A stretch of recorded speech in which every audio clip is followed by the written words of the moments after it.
I've decided to take this action not out of disrespect for the public protector as a crucial institution of our democracy, but in the expectation that the institution will ultimately be strengthened by an independent and impartial judicial review.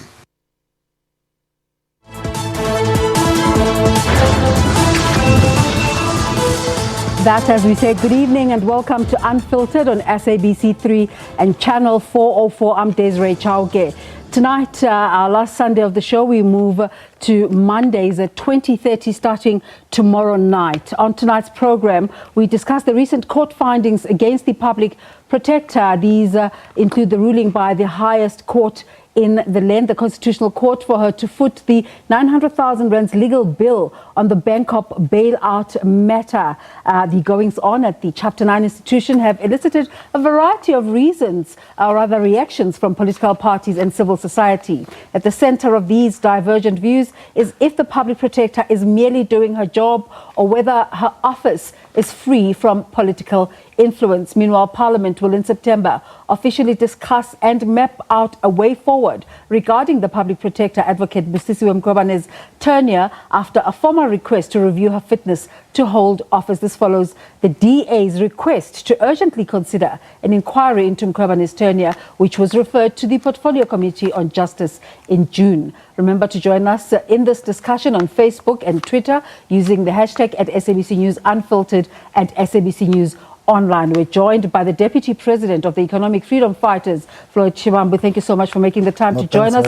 We're also joined remotely from our Cape Town studio by constitutional law expert Pepelapi Dube, and we're also joined by Wayne Divanage from Outer. Let's perhaps start with the Economic Freedom Fighters. You're bent on supporting a public protector that the courts say is acting in bad faith, misrepresents facts under oath, and there's a reasonable apprehension of bias in her work. Why is that? Now look, the Constitutional Court made a ruling in relation to a specific case on the ABSA matter, and you will remember that in that case as well we had expressed our concerns about the remedial action, which included an instruction to Parliament to change the Constitution. So we had raised concerns around that. But I think that the language that was used by the Constitutional Court was irresponsible and out of order. And what the Constitutional Court has effectively done is to frighten any incumbent in the office of the public protector that if you make a different legal interpretation of certain things, you're going to be bastardized, you're going to be criminalized, you're going to be held personally liable. And that is not sustainable because on many occasions, the legal practitioners will have different interpretations of the law. I mean, the judge that presided over the case that exonerated or gave the interdict to Pravin Gordhan has had more than 8 of her judgments overturned by the SCA, but not even once has she been instructed to pay the legal cost of whoever was offended or was affected by the judgment. It is not a sustainable precedent that has been set by the Constitutional Court, and we disagree with that format of intimidating office bearers in the manner in which it is. And we agree with the Chief Justice minority judgment that you cannot hold public officials accountable personally for wrong interpretation of the law, because law is not mathematics, where there's a global acceptance that 1 + 1 is 2.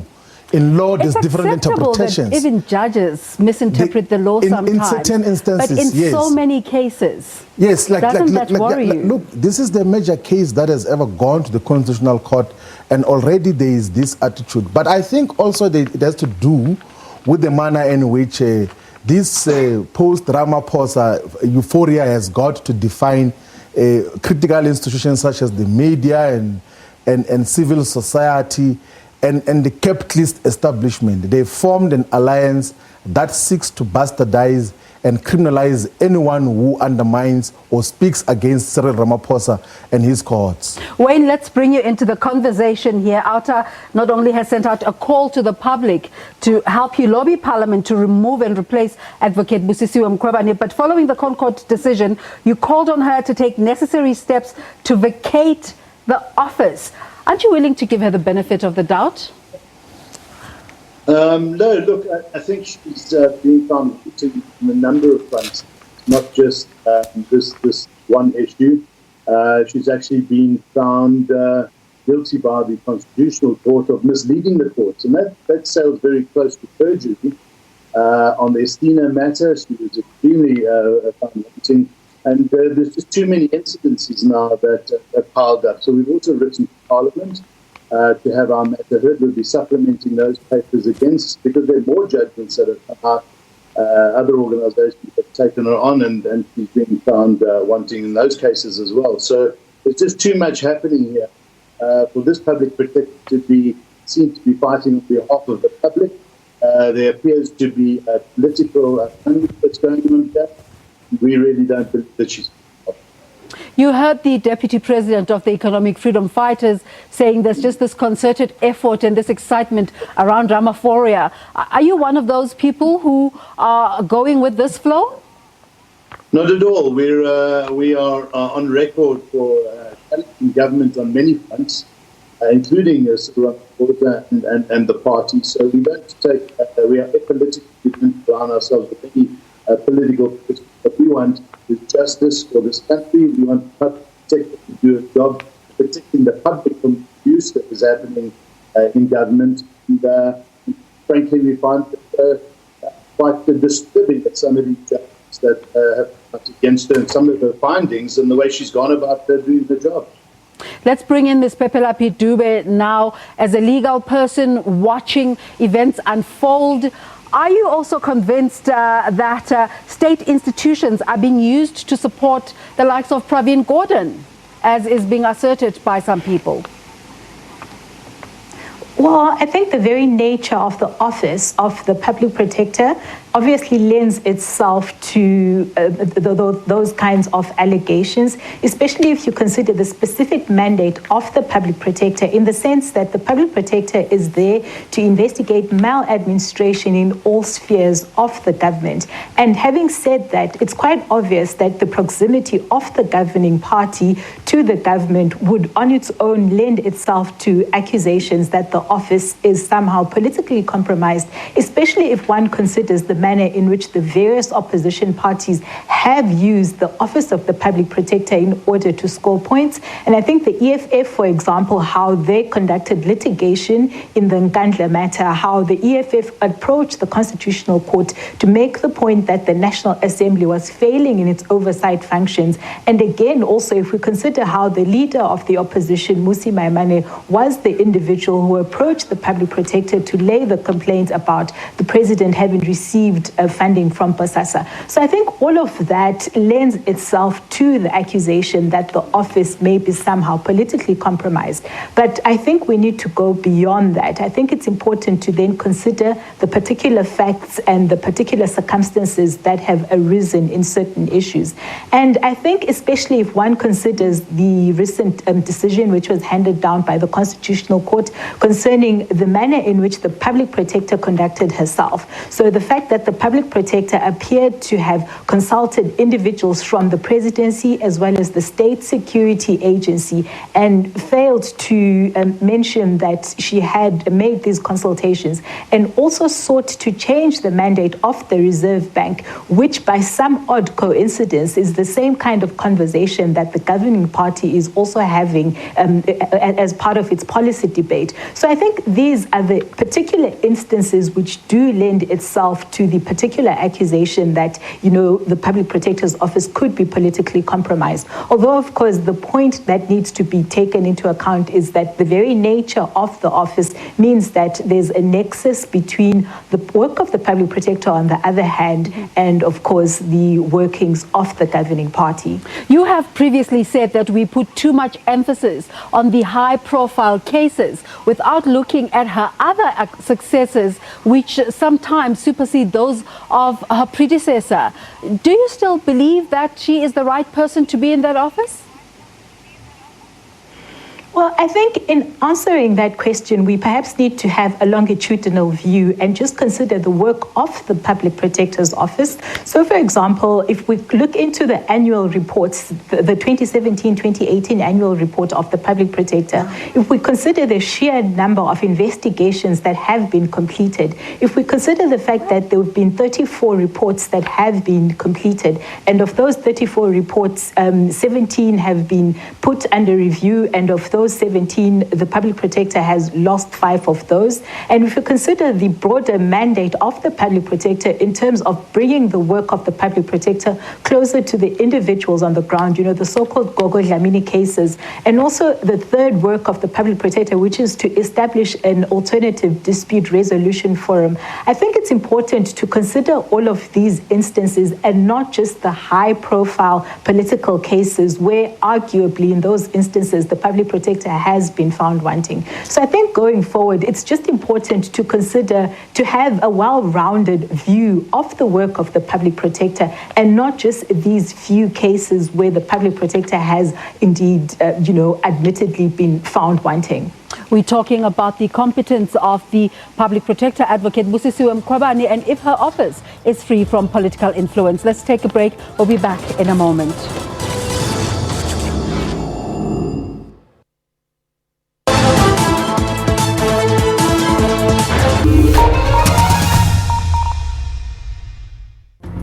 I want to insist there is no turning back on the issue of e-tolls. It wasn't for elections.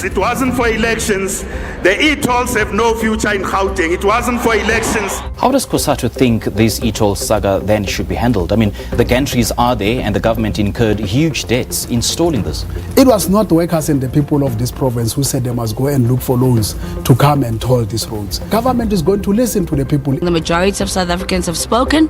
We are not happy about paying. The e-toll system was a good idea, but the way they implemented it, they just went about it wrong.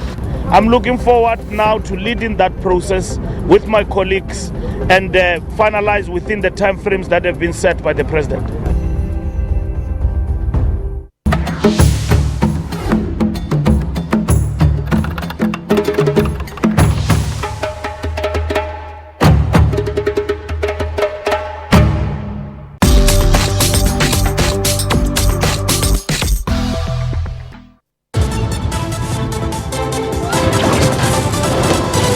Thanks again for joining us. Massive response on social media to our discussion tonight. We're not going to be able to look at everybody's comments, but Nazim Grootboom saying the Public Protector is not fighting any political battles. We must remember she's not going around and looking for complaints. Their political parties are the ones lodging complaints to the office, so she's not fighting any. I suppose that we'll take the conversation further with the Deputy President of the EFF, Linda Manamela, saying the woman is just doing her job.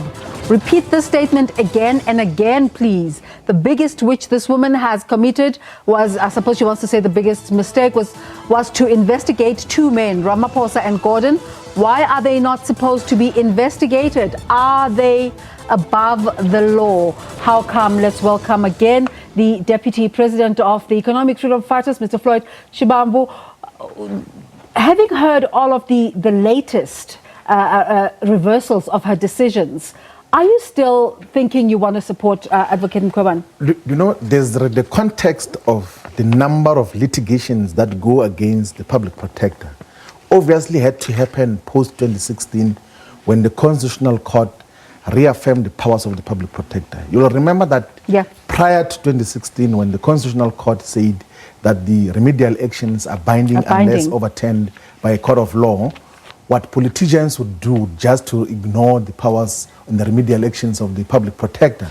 But now, since the Constitutional Court has reaffirmed and solidified the powers of the Public Protector and remedial actions thereof, all politicians whom remedial action is prescribed on will obviously go to court. And I mean, like, if it's like 5 out of the 17 that have been overturned, is because of different legal interpretations. It's in the course of work. It happens like that. It happens with judges on a constant basis. Virtually all judgments that are passed by lower courts are subjected to review in the SCA The EFF has or said in the that Constitutional it's Court. going to oppose the interdict granted to Pravin Gordhan. How far are you with that? Most definitely, we have briefed our lawyers, and then they will be approaching the Constitutional Court directly to say that in the process of dealing with the powers of the public protector, don't suspend the office altogether, because the rich and powerful, the untouchables, the Pravin Gordhans, will always take a long litigious process and undermine the remedial action which has to be adhered to by various entities, because there are a lot of other entities, by the way, that were prescribed to deal with remedial action. SARS has to deal with the issue of the illegal rogue unit. They must reclaim those equipments that were bought to illegally spy on people and intimidate people. The NPA must pursue the issue of criminality that was involved in the whole issue. The SAPS must investigate. Parliament must take action as well. So you cannot suspend all these things because one person says that it will be an inconvenience for me to face disciplinary action from a president. It's a wrong precedent that is being set around the office of the public protector. We must protect its integrity. Its remedial action must be adhered to unless overturned by a court of law. Not unless it has been there's been a review application. Unless a court of law, even the highest court, has said that this was not rational. So let's take it outside of the public protector and talk about the South African people. Yes. There are quarters that feel that this is important conversation. It's strengthening dialogue in the country. But there are others that feel there are important issues such as unemployment that are being left behind as we get caught up in these other issues. As the EFF and wanting to fight, promising to fight for the poor, do you feel that this conversation is taking the country forward? It is, because, you cannot underestimate the fact that the most important institution, SARS, which is a revenue collector, by the way, which collects the money which must fight unemployment, that must deliver services to our people, has been captured by a criminal syndicate that is using it for personal benefit. It's establishing an illegal intelligence unit inside there to haunt people that they disagree with, and then to spy on opponents and make illegal deals, open accounts in Canada, and so on and so forth. Yeah. We cannot underestimate the integrity that the revenue collector should have. So the public protector is not doing anything wrong. She's part of fighting corruption and fighting unemployment, because once you safeguard the integrity of SARS, it will be able to maximally collect revenue from all these multinational corporations and domestic businesses maximally without being subjected to a rogue unit that was controlled by Pravin Gordhan. That has to be dealt with as well. Well, Divinesh, let's bring you back in again. How far are you in the process of lobbying Parliament to remove Busisiwe Mkhwebane? Well, we got acknowledgement from them that they have received our documents. We've also written again, so that we'll be supplementing those. So that process is unfolding as we speak. As I said, we believe that she has perjured herself, indicated that this led the court, and you cannot miss the court nor other people. So we'll be laying perjury charges there as well. Nobody believes that anyone is above the law, and Pravin Gordhan and Cyril Ramaphosa need to face the music. There are issues against them, but what has to happen is that if the court finds that the protector is not accountable, she will answer those allegations as well. And there have been parties in the state. Recently, another individual found out only after the final report from the public protector written that he was implicated in the matter. He didn't even contacted her with regards to the top report. This is not the contact that is coming for public protector. Needs to be thorough and investigate properly. We have a very bad line there with Wayne, although what he has to say is quite important. You're watching Unfiltered. Let's take a break, and when we return, we'll wrap up our conversation.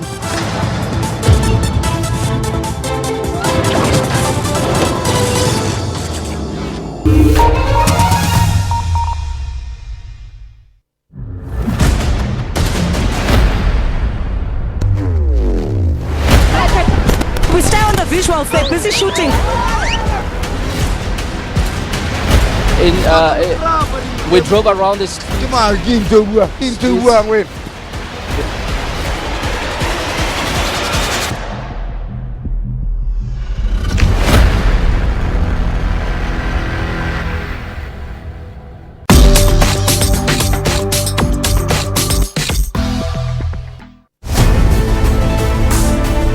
people that are in the country and even those that are in Mr. outside the Mendoza, and country. say those who are protesting were saying that they are engaged in the government poverty. How do we resolve that? Data is one of our major challenges, even with the implementation and measurement of the Sustainable Development Goals.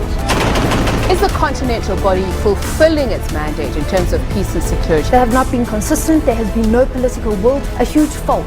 A huge body with no teeth to solve African problems.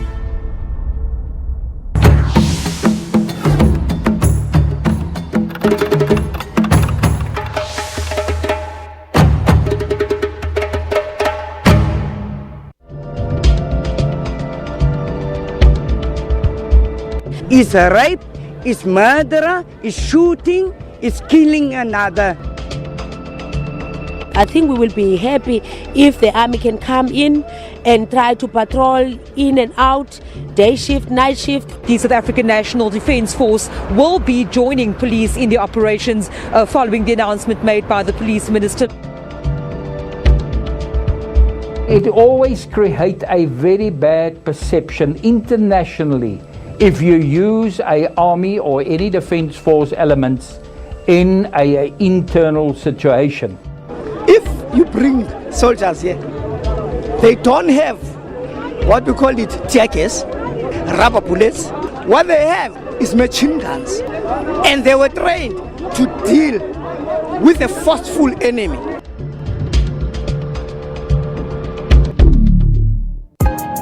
My message to women and young girls is that you can achieve anything. Believe in yourselves. There really are endless possibilities for what you can achieve and the good things that are going to happen to you. There's an opportunity to be bold, to be free, to be daring, to be unique and take your place in the world. During this month, I'd like to say to all women, not just in the journalism industry, to continue that fight. A mentor once told me it's not good enough for women to go knocking on doors. It's time to beat them down. SABC News celebrates Women's Month.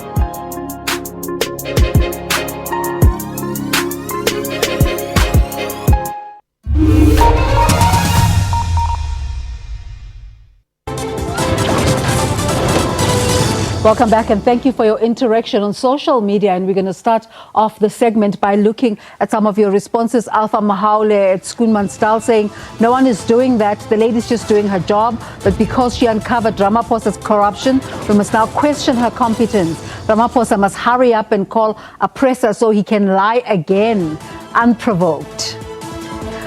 All right, Joe saying, it's the political parties which are fighting through her office, which is not good for her office. My greatest fear is the future of the PP office, which will be compromised if judiciary and legislature doesn't protect this public protector's office from political interference. Let's go back now to Cape Town. Ms. Pepela Piet Dube is a legal expert. Ms. Dube, how easy or difficult is it to get rid of a public protector?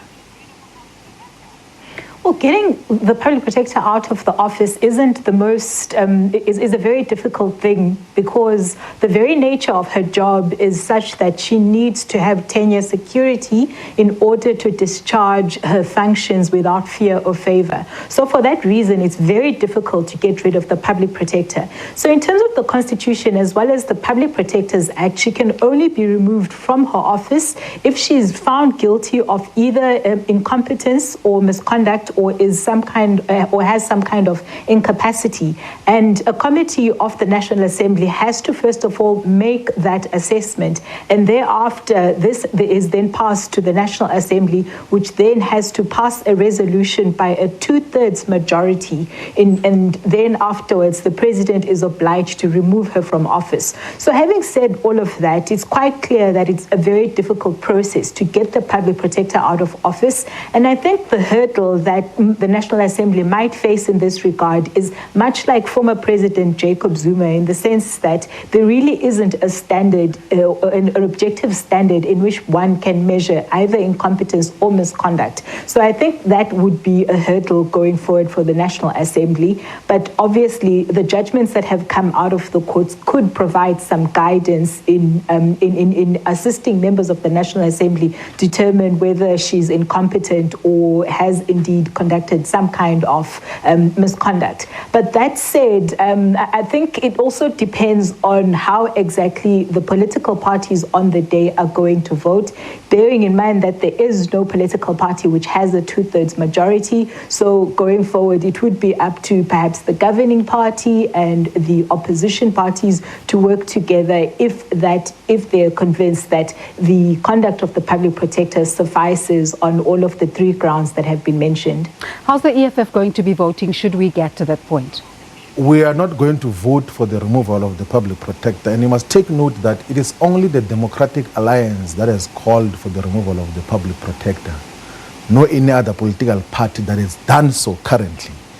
And it is understandable because she has touched the owners of money here in South Africa. Once you touch the capitalist establishment and their representatives, the Ramaphosas and the Godans of this world, the capitalists will do everything else to rubbish you, to bastardize you, to undermine your integrity altogether. That is why all of a sudden you find FNB saying that the public protector is going to be investigated for some 2014 transaction, which she possibly did because she was working in China as part of the diplomatic corps of South Africa in China. And they will do everything in their power because she's beginning to challenge the capitalist establishment and their illegal activities. And of course, they will do everything to protect Ramaphosa because almost all capitalist establishments have donated money to Ramaphosa to buy ANC delegates in the recent past conference of the ANC. So of course they want to protect their money. That our puppet is there, he must continue in office, he must privatize Eskom, he must privatize Transnet, he must give us all the things that we said he must give us when we're giving him money. So when anyone comes to challenge such a president, they will do everything in their power. They will even use the media that they control to either ignore or suppress the fact that the president is implicated in wrongdoing. Wayne Duvenage, we now have you on the line because the previous line was not too great. Yeah. Just you represent your own constituency and you're all in agreement about moving forward with removing the public protector. But have you given consideration at all to, I mean, if you look at the social media responses, the massive numbers of people who feel that she needs to be given a chance? Well, she's been given a chance. And she's really messed it up. I mean, you cannot conduct yourself in the manner that she has been conducting herself. She's making gross mistakes, making orders like the commissioner of the SAPD needs to investigate criminal conduct for violation of Section 209 of the Constitution, but there's no criminal offence in Section 209. She really has made serious mistakes on the Estina matter. I mean, to have dismissed that matter when there's such gross evidence of wrongdoing by Ace Magashula's cohorts, by Mosebenzi Zwane. Okay, Wayne, I'm going to have to cut you short there. As it happens with television conversations, we're now run out of time. But thank you so much for taking part and talking to us today. Floyd Shibambi, the Deputy President of the Economic Freedom Fighters, Wayne Duvenage from OUTA, and Pepelapi Dube, constitutional law expert. Thanks for watching and taking part and interacting in engaging on this conversation. Bye-bye. Till next time, from tomorrow evening, the show moves to 8:30 Monday morning, so join us then.